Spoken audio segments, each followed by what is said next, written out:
Hey, my name is Beb. Well, thanks to the hellion that is Brenna, I was sucked right back into a huge-ass RPG whose world was pretty much completely unfamiliar. This is gonna be a beefy one because I have a lot to say, so let's just not waste your time. Part 1. Story and Quests. To give you the barest bones, you are the Arisen, the latest in the line of fated enemies to a big-ass dragon who likes monologuing. One of the more interesting elements of this game is slowly learning just how many other Arisen are still alive. So, the role neither requires you to die or succeed to fulfill it, only that you prepare to fight the dragon at all. I don't really care for spoilers, so I won't be doing them, but the main quest is fascinating. It sets you in the medieval fantasy very firmly, and it introduces you to the world in a way that doesn't make me regret not playing the first game. And it naturally advances with the rising tension and gives you more world to explore. There's also a lot of small touches that are really well-made choices by the devs. You meet a plot-important character in a side mission, and he recognizes you before you know who the hell he even is. A side mission that's kind of hard to miss drags you to the elven city of Sacred Arbor, which otherwise would be really easy to miss and not even realize is there at all, and is needed in order to complete the game.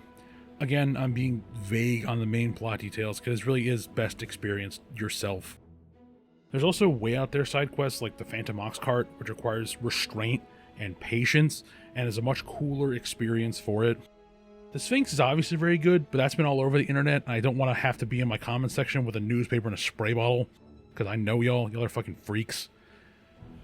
More compelling to me personally are quests like House of the Blue Sunbright or Claw Them Into Shape, where trying to do the right thing can completely blow up in your face and hurt the people you're actually trying to help. At the time, I thought it was a nice touch that you weren't explicitly a good influence on everyone you meet, but after completing the game, I think it's a little more complicated than that. Some quests also have completely random rewards that caught me totally off guard. Helping an old man with his bad back netted me Magic Archer, a fucking amazing vocation I love so much. The side stuff also feels more like a fun thing to do and much less like a obligation to get the true ending, which is the bottom of the barrel as far as I'm concerned. I wish they were more evenly spaced out between Acts 1 and 2, but, beggars and choosers. Part 2. Gameplay. I wasn't sure what kind of game this was even going to be, but I was pleasantly surprised to find it's an action RPG brawler with a lot of emphasis on the RPG section. It feels very well considered, with each weapon type feeling very different, except staves and archer staves, which are functionally the same. A lot of the fun comes from getting a feel for each of the weapons and their idiosyncrasies. The entire Shadow of the Colossus system where you can crawl all over large enemies to land critical strikes feels so fucking good. It makes enemies feel the proper scale and much more actually dangerous than if you could only hack at their ankles until they fall. They also know you can do that. Climb on them. And flying enemies can take off. Other enemies have attacks that can throw you if they drain your stamina, or they will just fling you off them full bore. Fighting big enemies to me is the main joy of this game. Learning them and their more dangerous variants is much more entertaining than just slaughtering wolves en masse. You run into a lot of both wolves and big boys moving between the cities of the setting, which is either slow or inconvenient, and I love that, actually. You can technically teleport to limited points using fairy stones, but each city only sells one on a 3-day cooldown, and early on you're really going to struggle to afford them because they aren't the cheapest thing. Otherwise, you can either walk or use the ox cart, which is damn near guaranteed to trigger an encounter. If you're too destructive during that scrap, you can end up fucking up the ox cart and having to walk anyway. You're forced to soak in so much of the world via these choices, and it's honestly kind of wonderful. There's cool vistas, you can see a lot of the faraway enemies, especially griffins will fly over you, and locales that most of the time you can just walk over to. It's pleasant to just walk around sometimes, and the roadways are comprehensible. They make sense to me, which is always important and a big relief because games with maps this big, it's so easy to make a completely incomprehensible mess where it's impossible to remember where the fuck you are. The minimap does keep track of whatever path you have been taking, and that does help a ton with not getting turned around while you're backtracking or just knowing which direction you were supposed to be going. And locales are more than just set dressing. in an inspired choice. The place where you upgrade your weapons affects what stats get boosted and how they're boosted, reflecting the different cultures, how they make and work armaments. It's minor, but man, once I figured out, I will for sure go to Batal for steel and Sacred Arbor for magic. It's a cool world-building touch wrapped in the game's mechanics. All this traveling you gotta do, you're gonna be doing it with 3 total pawns in a way that is actually genuinely really interesting. Your main pawn is yours. You make them, you custom tool them, you control their vocation, and they level along with you, although a little slower. You also get 2 floaters, which are other folks' main pawns that do not level with you. You can complete little missions their owners assign them in order to get awards from that pawn's arisen. It's cool. It encourages cycling through a lot of pawns as you play. Most of the pawns are feminine, and they are dressed interestingly. That's where I'm going to leave that.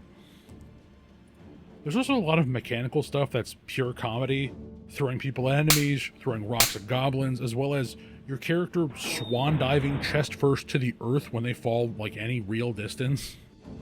Sometimes NPCs do weird shit or say odd lines, or you watch someone charge an ogre with only their bare fists. Speaking of which, let's talk about your main way to interact with the world. Beating people's asses. Part 3. Vocations. Vocations are this game's class system, very reminiscent of jobs from Final Fantasy. Each has its own skills and passives you can unlock, letting you tinker with your class tools and making a cross-job build with the passives. So, let's look at all the options. Listen, strange women lying in ponds distributing swords is no basis for a system of government.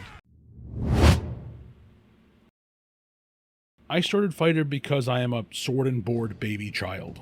It was a smart one to start with, but that was just luck. I didn't know that. It's your kind of all-rounder melee vocation, decent tools at all expected ranges, and the only class in the game that can block on a whim.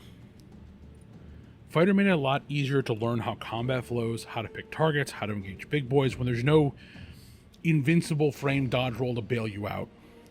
The 2 standout skills are Blink Strike, a frankly amazing distance closer even if it only hits grounded enemies, and Airward Slash, which makes you useful against flying enemies, and even lets you try to sneak over shields if you position yourself well.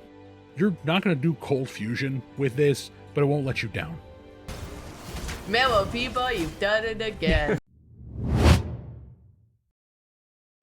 Your classic, non-magical ranged class. Many of these skills are pretty straightforward. I do want to shout out the absolute arrow hose that is Torrential Shot. There's a kind of fucking weird choice to make the different ammo types be locked to unique skills that have to be equipped.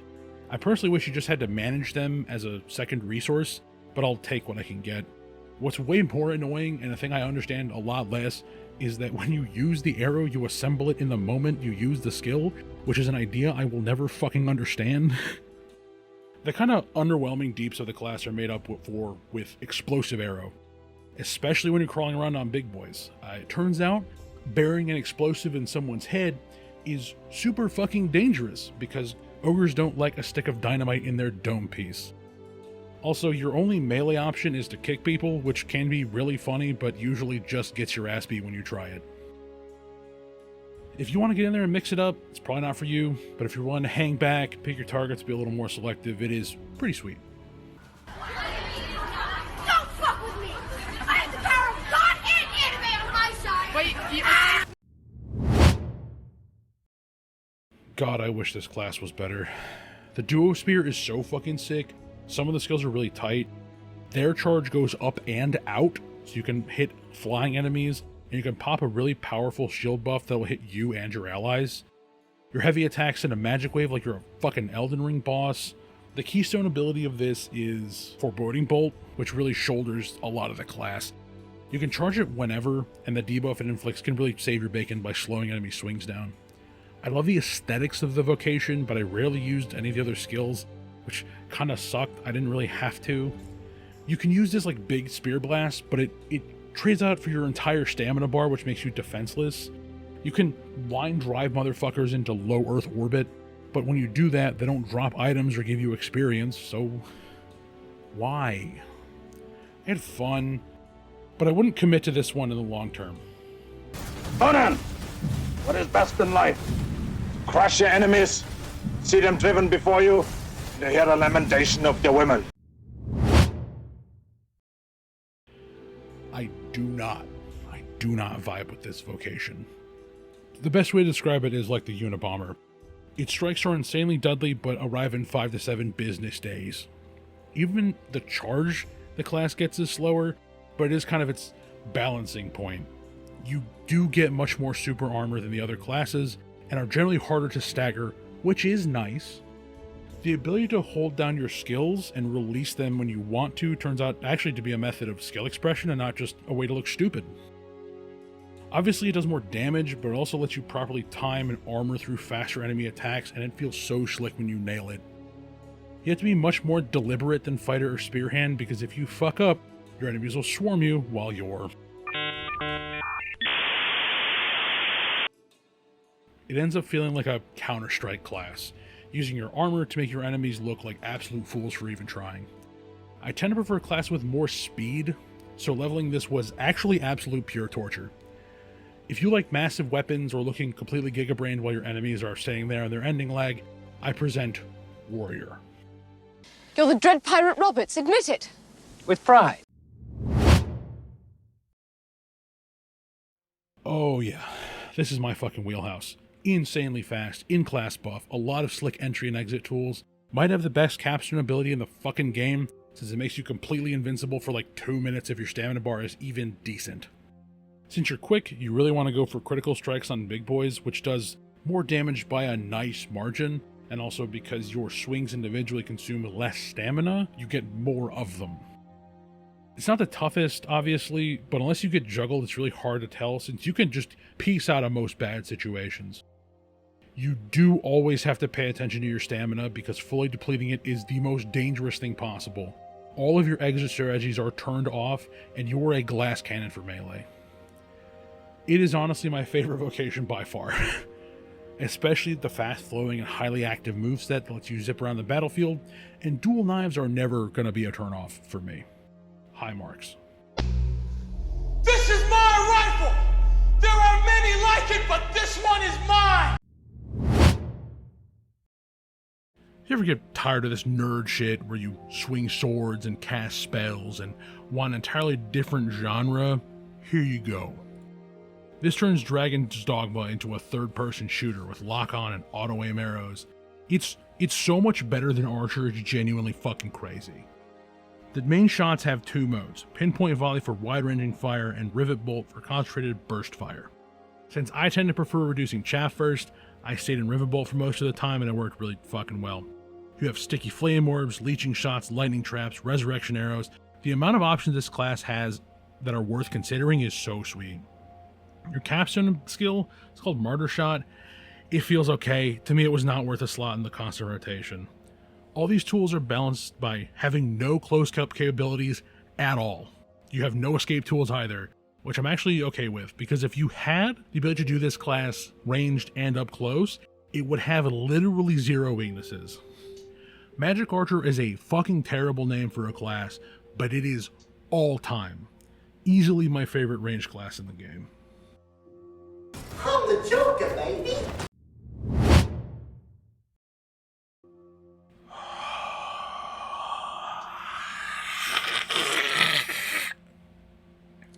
I heard tell. I heard stories. I saw people's opinions that this was a bad vocation, but those tales ill-prepared me for the reality. Trickster is a prank played on you specifically. You get the impression it might be some kind of debuff-focused support vocation, but it's actually hard specking into the cuck chair. You desperately try not to be murdered as your pawn squad does all the work. And sometimes you drop a kind of dog water buff that lasts shorter than the hit off of a vape pen. We do not slut shame here at Bep's Descent, but I gotta tell you, letting me dress like this has gotta have a bigger payoff than a smoke dragon that scares small enemies sometimes. Your cornerstone? Not any better. You spawn in a smoke copy, which you can throw at enemies and make other enemies attack them.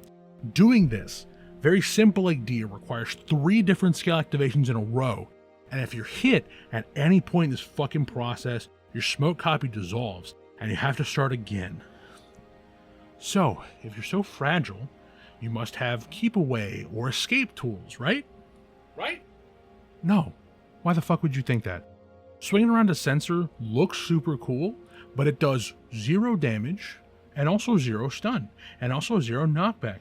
Honestly, I could stomach the bad damage if swinging a smoking ball on a chain at least kept enemies at bay, but it does nothing. It does neither. So what are your skills even? They're pretty bad. Actually, you have Wile E. Coyote fake platforms, fake walls, all sorts of things that make the player go, I am pushing the buttons, but has all the effect of an unplugged controller. I fucking hate this vocation. Playing it should be allowed to be considered community service. It felt like going back to the Pillar's Ultimate run, but my damage is instead being done by NPCs who occasionally get microwave lobotomies. More than once, they watched my glorious stripper sheet get tossed around for 5 minutes by an ogre. Burn in hell. You're a wizard, Harry. Okay, alright, back to Earth. The backbone of any squad is their healer and utility caster. The mage is far from flashy, but it has some good weapons in its toolkit. Anodyne is your basic healing ability and AoE pop that gives healing over time. Luckily, pawns come to it and take a dip on their own, so you don't actually have to go too close and get clipped during the windup. You can do all kinds of cool shit if you're more patient than me, keep a spell in contingency, block and shorten debuffs, give weapons elemental buffs, and the capstone pops a massive AoE attack speed and stamina buff. You also have a few offensive spells on offer, which are fine, they don't do a ton of damage. Shout out to High Frigor though, which can kill people with the power of gravity. The float is also so good for getting away enough and getting places you shouldn't be able to. It's a nice magical all-rounder, not the most aggressive, but absolutely invaluable to your squad because they're the only motherfuckers healing anyone. Your life is nothing. You serve 0 purpose.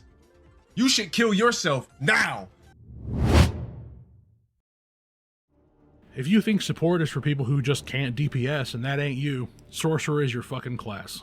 It gets not 1, but 2 different capstone nukes, and your job is to not get clipped during startup so you can just turn motherfuckers into atoms. Your cornerstone lets you regenerate stamina faster so you can just keep dropping bombs, but you have to make sure you actually stay back or you can just get chain staggered and become kind of just dead weight. When aggro is drawn and you're sitting back far enough to drop hammers, there's nothing better. Annoying enemies can't stand up to a maelstrom and big boys do not like taking a meteor onto the face. Once you're higher level, having one of these feels like a necessity because a lot of guys are going to resist bonking stick, and also they can hit multiple parts of big enemies and do crazy damage. It was not for me. I like getting in there and mixing it up at speed, but I do see the value. He was the one you sent to kill the fucking boogeyman. The ultimate vocation. A totally free toolkit that you can build into a motherfucking hydrogen bomb. Warfarer is boosted by all the other shit you've unlocked and is the ultimate do everything, be anyone you need to. You unlock it right alongside its capstone skill, which lets you freely cycle through equipped weapons. While this does only leave you 3 slots for abilities that do things, honestly I didn't notice it that much while I was in the mix. I built my Wayfarer, God, okay, why isn't it called Wayfarer? Whatever, it's fine. I built my Warfarer with dual knives and a magic bow, and I was completely deadly at basically all ranges. Thief let me get in and stay mobile, while Magic Archer handled all the flying enemies, doing damage over time. They worked so harmoniously together, it was genuinely euphoric. The fluidity and the ability to make me feel not the flaws of a single class so sharply. It made the journey through all the vocations worth it, because they capped here a gameplay experience I got to tailor for myself. The best vocation, no comparison. You can split 2 to shore up the weakness of the others, even if you can't use other vocations as capstone abilities, which feels pretty fair, it'd be kind of busted. Part 4. Completion. Honestly, this is one of the most respectful 100-hour plats I've ever done. You only need like a third of the collectibles, most but not all of the dungeons. Smoking these meats here. And a bunch of little small side things you can easily miss but are not actually that complex. Like, it's unlikely you're going to spend an in-game 2 weeks getting hammered and buying rounds for everyone just to pop the Philanthropist achievement on accident. But you could. Even though I was kind of dreading it. Brenna! I'll kill you! I'll fucking kill you, Brenna! There's only one difficulty. New Game Plus wasn't necessary except to get footage, and also kind of sucks because it doesn't scale. It was nice, just to be able to hit flow states and do what I like instead of doing what I have to do. Most of the side quests aren't really that necessary either, but I did them because it was a fucking blast. Part 5, Criticisms. It's a good game. I think Dragon's Dogma 2 is quite strong, but it ain't perfect. I do have a few issues I feel merit being brought up. There's not really romanceable NPCs, which is a neutral thing for me. Some people are really into it. I'm kind of... If the game has it, I do it. If it doesn't, I don't usually mind that much. The problem is that this means that when you randomly smash 2 NPCs, it feels like it comes right the fuck out of nowhere. Like, I helped Oriko with her town, and then bam, I woke up in her bed. Same for Wilhelmina. It's not gratuitous or anything at all, but it's so sudden it feels confounding. Did Capcom think I was worried about whether the Arisen got laid? I'd literally transported an elven twink halfway around the world to a monster mommy to prove my love, and I couldn't even get a kiss, but Ulrika, who I've only been professional with, fucked me on a beach. Wild choice. Also, in a game where like half the NPCs are beastrin, why isn't one romanceable? You made half the world furries. Embrace it, you goddamn cowards. Dragon's Plague is a mechanic I like in concept, but in practice it's just kind of annoying. It's something you have to constantly watch for, but it isn't actually that interactive.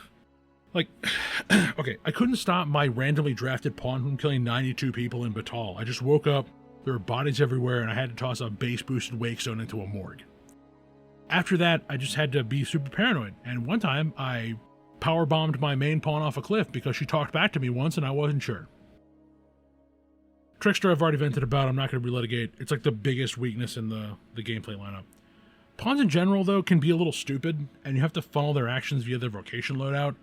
Don't give them anything with even a little complexity, or they'll do it at the absolute wrong time. Shout out to when a loner pawn charged a giant hammer swing for like 10 entire seconds while I was getting thrown around like a sack of potatoes. What the fuck, dog? Help me out. Some of the enemies can be dumb too, but that's kind of whatever to me. The palette swap variants don't bother me. Making enemies is hard. I'm not going to be mad there's not a billion unique types. I will say, the Saurians are awful to fight. They're the toughest small enemies, aggressive as all hell, and chain stagger me more than any other type of small enemy. Their later versions aren't better. They get a strong poison, fire, rocky scales that make a lot of melee bounce off. Fuck those little bastards. Other than that, I don't really have a lot of complaints of substance. I loved fighting big boys, no problems there. I had a good ass time. Part 6, The Unmoored World. Okay, this is the part where I talk about spoilers. I said I wouldn't, but I lied. Eat me. What are you gonna do? Delete my YouTube video? Fuck you. You can fight the big dragon and kill that fucker, sit on your throne, ends the game. But if there's somebody still eating at you, something the dragon says, something about the strange profusion of Arisen, something about the unexplained spirit called the Pathfinder, who seems to just be heavily putting their thumb on the scale, you can't push your luck. You can awaken from the idyllic dream you've been put in. You can see the real world, totally ravaged by the apocalyptic storm wrought by an unknowable beast beneath the sea. The shithead Pathfinder mocks you for trying, laughing at you for leaving the comfortable simulation done for entertainment. I think Claw Them Into Shape and House of the Blue Sunbright are setting up for this moment. To plant in your mind the idea that just because you're the protagonist does not make you the hero. I had this gnawing dread that the Pathfinder might be right, and I could do nothing but accelerate Armageddon. The Unmoored World is beyond fucked. The ox carts don't run, stronger variants of enemies run completely roughshod over the road. However, because I'd done everything, most people trusted me and would pitch in. There was a funny moment where a guide I was checking told me to get an NPC, but that guy wasn't there, because I helped Wilhelmina murder his ass shortly before we smashed. Thankfully, there's no 13th hour twist where all your hard work and trusted NPCs get bushwhacked, and you make yourself into the last Arisen, breaking the cycle after a genuinely titanic boss fight, with the background of the Pathfinder's desperate and angered whining, failing to make you give in to apathy. It's genuinely a beautiful end to the game. I had a ton of fun. Dragon's Dogma didn't even feel the need to exsanguinate me to make that happen. If you like brawlers or action RPGs and some of the stuff I talked about here, I would say it's well worth a play. I'm so fucking relieved there's no run back of the ultimate Pillars run. Thanks, Brenna. All right, wheel time. All right, who's ready for wheel? Wheel. Wheel.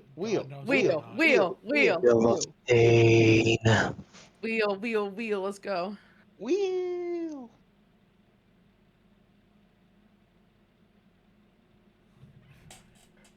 I got there is end. there is fuck. I euphoria. All right, what is 20? Oh, Tingle Tower. Tangle Tower. Oh, okay. All right. I believe I don't know Small what Goblin the Boy.